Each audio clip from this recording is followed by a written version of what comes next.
Sir क्या है? कमरा भी है, शादी आई एक में 6 भरा, 6 इसलिए भरा तुम रात भर सत्संग करो, भजन करो, स्मरण करो, और जितना सत्संग का आनंद हो सकता है। अपनों के बीच में तो हमेशा रहते हो, पर दूसरे को एडजस्ट करना तो सीखो। जरा विचार करो, तुम अपने कमरे में दूसरे को एडजस्ट नहीं कर रही, तो ऊपर जाएगी तो भोलेनाथ कैसे एडजस्ट करेगा? सोचो तो सही है, विचार तो करो।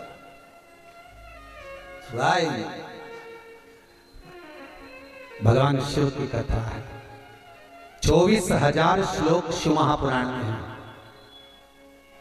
12 संहिता, और एक एक संहिता भगवान शंकर को समर्पित है। भगवान शिव 6 सूत्र शिव महापुराण के हैं कि शंकर को पाने के 6 सूत्र बताएं।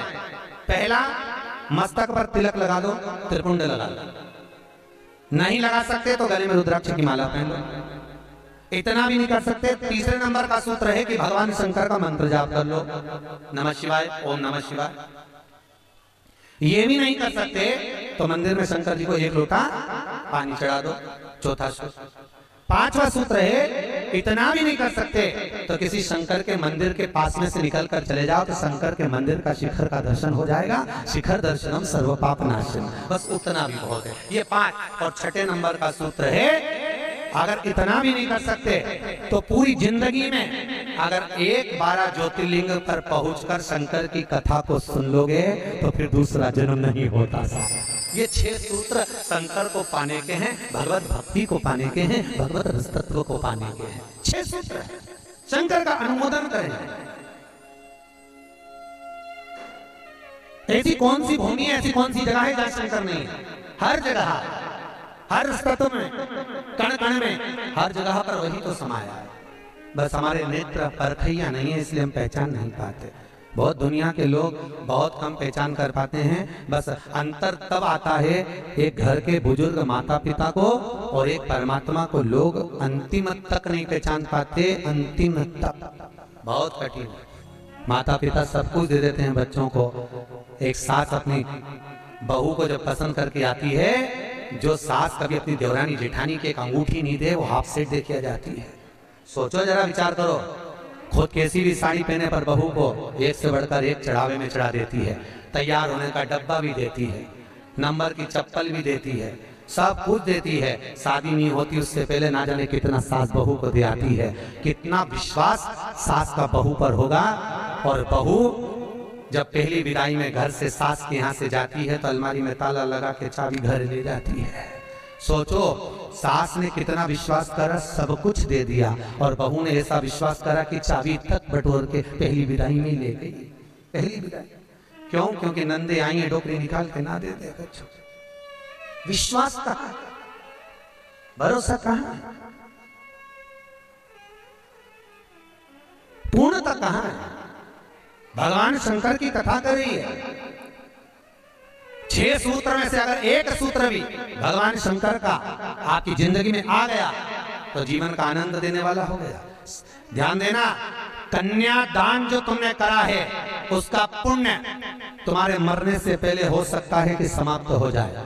अन्नदान जो तुमने करा है उसका पुण्य हो सकता है तुम्हारे मरने से पहले समाप्त हो जाए। क्योंकि कई लोग कहते हैं हमने कन्यादान करा, हमने वस्त्र दान करा, हमने मुद्रा दान करी, हमने स्वर्ण दान करा, हमने अन्न दान करा, हमने भागवत कराई, हमने रामायण करवाई, हमने गीता करवाई, हमने तीर्थ करे, हमने व्रत करे। ये सारे पुण्य तुम्हारे खाते में हैं, एक पलड़े में तुम्हारे पुण्य रखे हैं। पर एक पलड़े में जो पुण्य इकट्ठे करके रखे हैं तो पाप भी तो देखो कितना करो, पाप भी तो देखो। मालूम पड़े मुंह से किसी की निंदा कर दी, उसी पुण्य में से कम हो गया। हुआ कि नहीं हुआ? अरे बोलो तो सही, अब 200 रुपए लेके आई थी, अब 200 रुपए में से खर्चा करते जा रहे हो तो होगा कि नहीं होगा खर्चा? थोड़ा गलत बोल दिया, पुण्य समाप्त हुआ। किसी को अपशब्द बोल दिए, पुण्य समाप्त हो गया। किसी के लिए गलत देख लिया, पुण्य समाप्त हो गया। किसी के लिए गलत सुन लिया, पुण्य समाप्त हो गया। हमने पुण्य तो बहुत कमाया, हमने ढेर पुण्य इकट्ठा करा। कन्यादान, वस्त्रदान, अन्नदान, मुद्रादान, स्वर्णदान, भागवत, रामायण, गीता, यज्ञ, अनुष्ठान, संत पूजा, गुरु पूजा, सब कुछ करी, पुण्य तो ढेर इकट्ठा करा। पर मरने से पहले ये सारा पुण्य तुम्हारा बोलने से, अपशब्द कहने से, ताना देने से, निंदा सुनने से, गलत देखने से समाप्त हो गया। पर शिव महापुराण की कथा कहती है सारे पुण्य तुम्हारे मरने से पहले भले समाप्त हो जाएंगे, पर शिव महापुराण की कथा यदि तुमने भूल से भी 5 मिनट की भी सुन ली तो वो जिंदगी भर अटल और अमर हो जाती है, वो कभी समाप्त नहीं होती। शिव महापुराण की पुण्य कभी समाप्त नहीं होता, शंकर का किया हुआ पुण्य कभी समाप्त नहीं।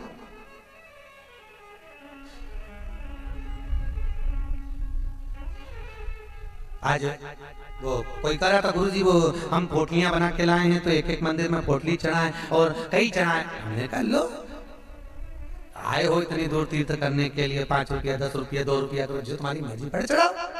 84 महादेव का क्या बार-बार दर्शन करने जाओगे? ब्रज 84 कोस की परिक्रमा तो तुमने ना जाने कितनी बार लगा ली होगी ब्रजमंडल में पहुंचकर, पर 84 महादेव का दर्शन करने के लिए आए हो। और वो 84 महादेव जिसको स्वयं भगवान शंकर की बहन शिवप्रिया ने प्रकट किया था, शंकर के ही रूप तत्व से 84 रूप में उनको प्रकट किया है। पूरे विश्व में कहीं पर नहीं है, केवल उज्जैन में, केवल उज्जैन। तो भगवान शंकर की कथा कर रहा है, भगवान भोलेनाथ का चरित्र वर्णन कर रहा है। 6 सूत्र में से एक सूत्र भी अपनी जिंदगी में उतारा तो जीवन सार्थक हो गया। मात्र भगवान शंकर की पावन कथा का रसतत्व ग्रहण करें। एक देवराज नाम का ब्राह्मण शरीर में ताप पड़ गया और शरीर में ताप पड़ने के कारण बहुत ताप पड़ा तो शंकर के मंदिर में पहुंच गया, बैठा। अब वहां तो थोड़ी थोड़ी देर में शंकर के मंदिर में कथा हो रही थी, प्रवचन चल रहे थे, शिव महापुराण का चरित्र चल रहा था। और ये थोड़ी थोड़ी देर में पंडित जी चिल्लाए हर हर महादेव। अब जैसे पंडित जी चिल्लाए तो इसके शरीर में ताप पड़े, इसको आ रहा बुखार। अब बुखार आए और कहीं का चिल्लाए, सिर दर्द हो कहीं का चिल्लाए तो बड़ा बुरा लगे। अब इसको तो बड़ा अंदर से खटकाओ कि बताओ मेरे तो शरीर में ताप पड़ रहा है, महाराज हर हर महादेव चिल्ला रहा है, पर बोल सकता नहीं। ताप पढ़ते पढ़ते पढ़ते पढ़ते थोड़ी देर में ये यहाँ से चला शंकर के मंदिर से कथा श्रवण कर कर थोड़ी देर भले ताप पड़ा, बुखार आया, सिर दर्द हुआ, सब कुछ हुआ, पर शंकर की कथा तो शरीर में पहुंच गई, इस आत्मा तक पहुंच गई। होता है जब घर से चले होगे तो सोचे पाँव दुख रहा है, बुखार आ रहा है, सर दर्द हो रहा, ये हो रहा वो हो रहा, पर शंकर के धाम में पहुंच गए तो अब ये सोच लो कि तुम शंकर के हो गए, तुम शिव के। यहाँ बिठले सेवा समिति के कहने पर नहीं आए, यहाँ पाठक जी के कहने पर नहीं आए, यहाँ हमारे कहने पर नहीं आए। यहाँ तो हम भी बुलाते तो तुम नहीं आते, क्योंकि ये नगरी महाकाल की है। महाकाल का राजा है महाकाल, और महाकाल राजा का एक नियम है, यहाँ कोई राजा, कोई मंत्री, कोई बड़े से बड़ा राजपाट वाला इस नगरी में रात नहीं रुक सकता। यहाँ का नियम है, क्योंकि यहाँ एक ही राजा, कौन सा? महाकाल राजा, बस उसी का राज्य चलता है। तो जब उसके घर में आए हो तो हम कौन बुलाने वाले? बोलो तो सही। उसने बुलाया, उसने ठहराया, उसने खिलाया, उसने घुमाया, 5 दिन घूमो फिरो, उसका दर्शन करो, आनंद करो, घरे जा। घर वाले पूछे कहाँ गई थी तो कहना महाकाल के घर गई थी, उसने बुलाया। रामकृष्ण परमहंस जी से एक ने कहा, रामकृष्ण परमहंस जी से बोले, अरे रामकृष्ण परमहंस जी, हमने सुना है कि माता जगतजननी जगदम्बा शारदा भवानी माँ देवी आपसे बात करने के लिए आती हैं, आपसे मिलने के लिए आती हैं। रामकृष्ण परमहंस जी ने कहा, तो रामकृष्ण परमहंस जी, अगर देवी जी तुमसे मिलने आती हैं, देवी जी तुमसे बात करने आती हैं, जगदम्बा तुमसे मिलने के लिए आती है, तो रामकृष्ण परमहंस जी एक काम करो ना, एक आध बार माता जी को हमारे घर भी भेज दो। हंसी उड़ाने वाले तो कुछ भी बोल देते हैं, एक आध बार माता जी को हमारे घर भेज दो। रामकृष्ण परमहंस जी ने कहा ठीक है, एड्रेस बता दो, देवी जी को तुम्हारे घर भेज दें। बोलो एड्रेस क्या है? उस व्यक्ति ने कहा फलाना गली में, फलाना मोहल्ले में, ये वाले मकान में, इस नंबर में, इस जगह पर मैं रहता हूँ। रामकृष्ण परमहंस जी ने कहा, स्वामी विवेकानंद के गुरु रामकृष्ण परमहंस जी कहते हैं, जो एड्रेस आपने दिया ये तो आपके घर का, ये आपके घर का एड्रेस है, आपका एड्रेस दीजिए, आप कहाँ रहते हैं? उसको लगा मैं दुकान पे रहता हूँ, तो हो सकता दुकान का मंग रहा है, उन्होंने दुकान का एड्रेस दे दिया। रामकृष्ण परमहंस जी बोले ये तो दुकान का एड्रेस है, आप कहाँ रहते हो, आपका एड्रेस दो। तो रामकृष्ण परमहंस जी के शब्द सुने तो व्यक्ति ने कहा ये हमारा ही तो एड्रेस है। रामकृष्ण परमहंस जी बोले, जिस घर का एड्रेस दिया वो तो घर का, जिस दुकान का एड्रेस दिया वो तो दुकान का, दुकान यहाँ है वो वहाँ घर है, तू कहाँ रहता है, तेरा एड्रेस बता, तू रहता कहाँ है? रामकृष्ण परमहंस जी के शब्द सुने, उसने चरण पकड़ लिया और रामकृष्ण परमहंस से पूछा, आप बताओ कि मेरा निवास कहाँ है। रामकृष्ण परमहंस जी कहते हैं, इस शरीर का आखिरी निवास तो शमशान है, मनुष्य वहां निवास करने वाला है। बस ये आत्मा परमात्मा के चरणों में रहे और शरीर आखिरी में वहां पहुंच जाता है, आखिरी में। बड़े आश्चर्य में लोग बताते हैं, हम वहां रहते हैं, तुम नहीं रहते, तुम्हारा घर रहता है, तुम चले जाओगे घर वहीं रह जाएगा, अभी तुम्हारा एड्रेस है, फिर तुम्हारे बेटे का हो जाएगा। अरे बोले तो फिर बेटा गया पोते का हो जाएगा, पोता गया पर पोते का हो जाएगा। वो तो घर का पता है, तुम्हारा एड्रेस क्या है, तुम किस पते पे रहते? आता ना पता, जबरदस्ती के लापता घूम रहा, क्या का पता तुम्हारा? जबरदस्ती के छाती ठोक के मेरा घर मेरा घर मेरा घर। एक आध दिन यमराज आएगी, उठा के ले गया, सब धाड़ धाड़ रोएंगे। 2-3 महीने के बाद, 4-6 महीने के बाद बेटा नेम प्लेट निकाल के खुद की चिपका देगा, मेरा घर घर।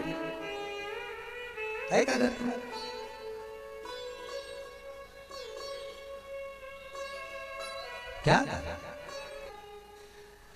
कहा? सज धज के जिस दिन मौत की सहजादी आएगी, न सोना। हमसे भी लोग कहते हैं, गुरुजी तुम कथा वाचते इतना सारा सुना होना पहन के पहनते, तो हमने कहा जजमान लोग दे तो क्या नहीं पहने? अरे बोलो तो दीजिए, कहीं करे कहीं बाद में जोड़ जोड़ के औलाद के रखे ना, ये तो तुम्हारे पास भी, बस तुम भी जोड़ जोड़ के ला कर में अलमारी में ला कर में, और एक आध दिन मर गई और सारा पड़ा की पड़ा रह गया, ऊपर जाके याद करेगी वाला हार तो पी नहीं, फिर कहीं मतलब का सब पहना, कहीं करे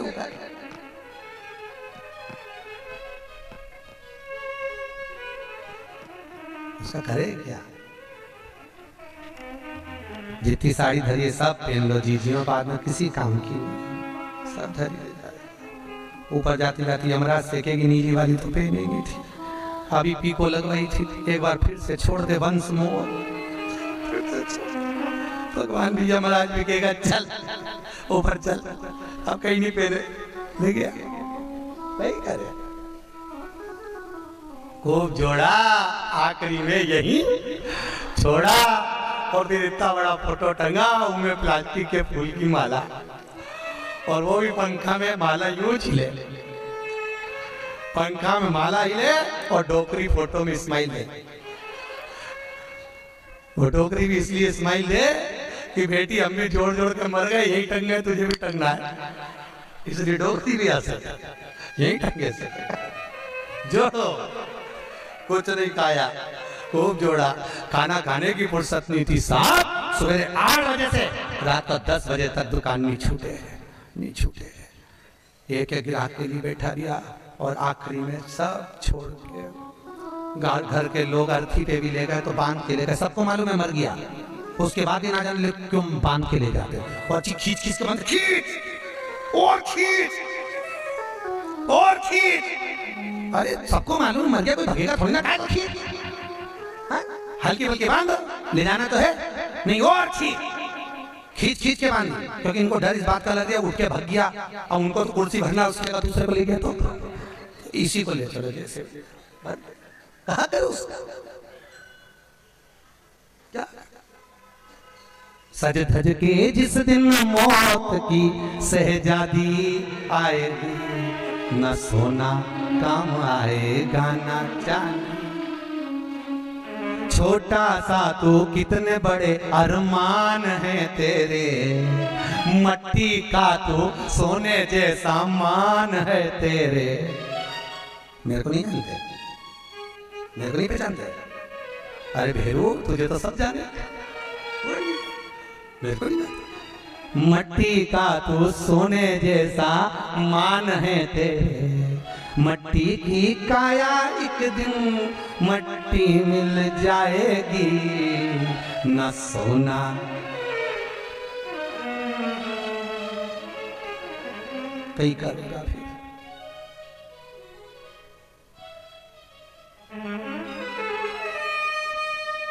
गीता वाटिका गीता प्रेस में कथा बाची, 3-4 साल हो गए गीता प्रेस गीता वाटिका।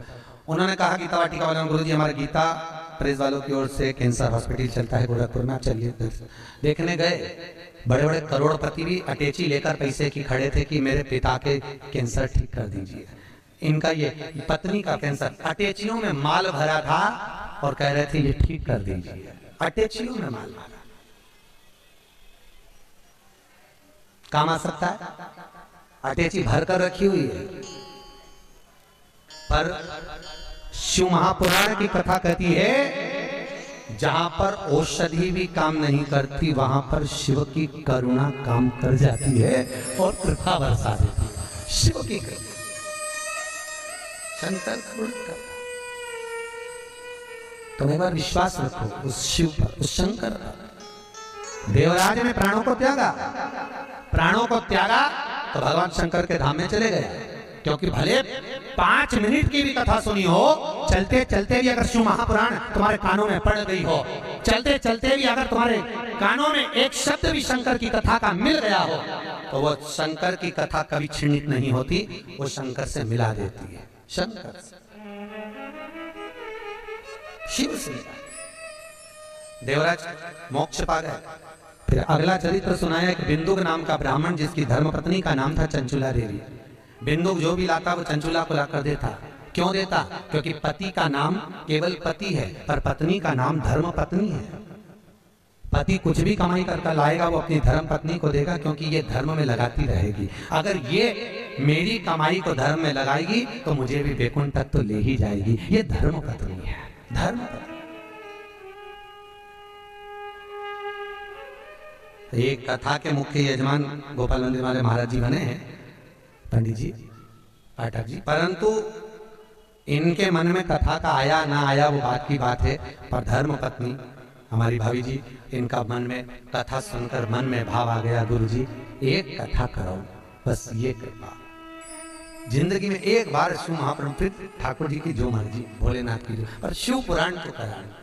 हजारों हजार भागवत, हजारों हजार राम कथा, हजारों हजार गीता का स्मरण करने पर भी जो पुण्य प्राप्त नहीं होता वो मात्र एक दिन की, मात्र 5 मिनट की शिव महापुराण श्रवण करने से प्राप्त हो जाता है। शंकर की कथा का रस्ता तो ग्रहण करने से प्राप्त हो जाता है, मात्र एक क्षण की, एक क्षण। और बहुत किस्मत वाले हो साहब, आपके बच्चों ने, आपकी बहुओं ने, आपकी बेटियों ने, आपके परिवार वालों ने आपको जमा कर सूटकेस अटैची जमा कर भेजा है साहब। आपकी बहुओं को, आपके बेटों को, आपकी बेटियों को धन्यवाद दूंगा। उन्होंने कहा मम्मी जाओ, पापा जाओ, हम बोलते हैं, हम बुक कराते हैं। और मैं धन्यवाद दूंगा पाठक जी आपके भी बहन बेटियों को। उन्होंने कहा दिया मम्मी तू कथा करवा, पापा आप लग रहे हो, अपन करते हैं व्यवस्था, सब आनंद होगा। कथा का मस्त बताओ, ये जीवन का सुख है साहब। याद रखना, कोई एक बेकार काम करते हैं तो हमारे पितरों को लोग देखने तक नहीं जाते, पर घर का एक व्यक्ति भी अगर पुण्य का कार्य कर लेता है तो उसके पूर्वजों की पीठ स्वयं नारायण जाकर थपथपाते हैं कि तेरे वंश में कोई पैदा हुआ जिसने सत्कर्म करा, सत्कर्म किया।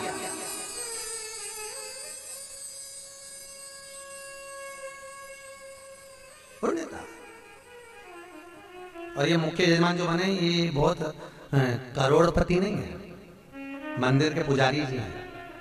भोपाल मंदिर में पंडिताई करते हैं, पूजा पाठ करते हैं।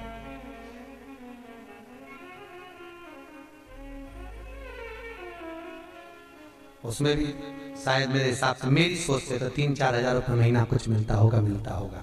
उसके बाद भी मन देखिए कि नहीं, कथा रसतत हो हमारा, श्रवण करें, जीवन का सुख पाए। और ये इनके ऊपर जो कृपा हुई है ये पूर्वजों की हुई है कहीं। और आपके ऊपर जो कृपा है, आप जो यहाँ महाकाल की नगरी में बैठे थे, तुम्हारा तो है, पर तुम्हारे भी पितरों की ना जाने कितने पूर्वजों का आशीर्वाद होगा। उन्होंने धक्का मारकर तुम्हें महाकाल की नगरी में भेज दिया। कहीं पूर्वजों की, कहीं पितरों का आशीर्वाद, कहीं आहूत और वासुकों का आशीर्वाद, जो हमको परमात्मा की शरणागति तक लेकर जा रहा है, भगवान के चरणारविंद तक लेकर। बिंदु को जो लेकर आता वो चंचुला देवी को देता, चंचुला देवी उसको भोग में लगा लेती, पर चंचुला कभी धर्म में नहीं लगाती। धर्म पत्नी का लक्षण है कि पति की कमाई का एक अंश निकाले और वो ले जाकर कहीं सत्कर्म में, कहीं धर्म में लगा दे। एक अंश निकाल वो धर्म में लगाए तो धर्म पत्नी है। पर आजकल की पत्नियां ऐसी हैं, निकालती तो है पति की कमाई का, प्रसाद डेंटिंग पेंटिंग में लगाया, वो धर्म में लगा ही नहीं। धर्म में लगे ही नहीं। वो कितना ही प्रयास करें। कई कई माताओं की आदत है कि हर बार सोचे सत्यनारायण की कथा करूंगी, सत्यनारायण की